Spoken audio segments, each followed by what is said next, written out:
বয়ফ্রেন্ডকে ভালোবাসো, বিয়ে করবা তাকে ভাবতেছো, তাহলে তার ভিতরে এই গুণগুলো আছে কিনা দেখে নিও।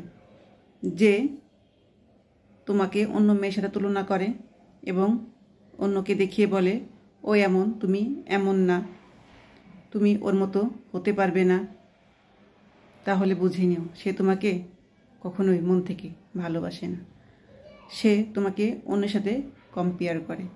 যে ভালোবাসে সে কারোর সাথে কম্পেয়ার করে না এবং বলে না, তার সাথে তুলনা করে না কখনো।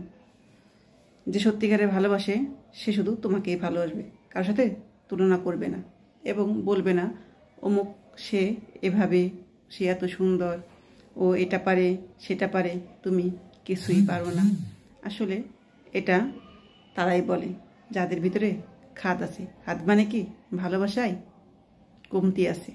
সে তার পুরোটা দিয়ে তোমাকে কখনোই ভালোবাসে না। তোমার থেকে বেটার অপশন পেলে সে তোমাকে ছেড়ে চলে যাবে। ঠিক আছে? কারণ এই কারণেই সে অন্যের সাথে তোমাকে তুলনা করছে। তাহলে তোমাকে ছেড়ে দিতে কতক্ষণ? যে তোমাকে ভালোবাসে, দোষ গুণ দেখেই তোমাকে ভালোবাসে। তুমি সুন্দর অসুন্দর যেমনই হও, সবটা দেখেই তোমাকে ভালোবাসছে।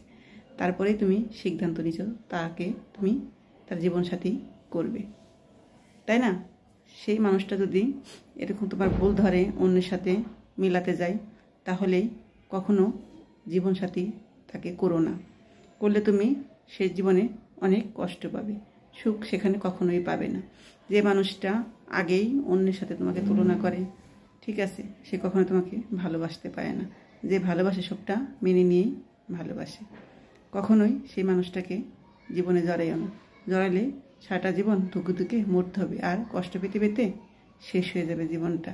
অতএব জীবনটা একটাই, ভুল মানুষের হাতে তুলে দিও না।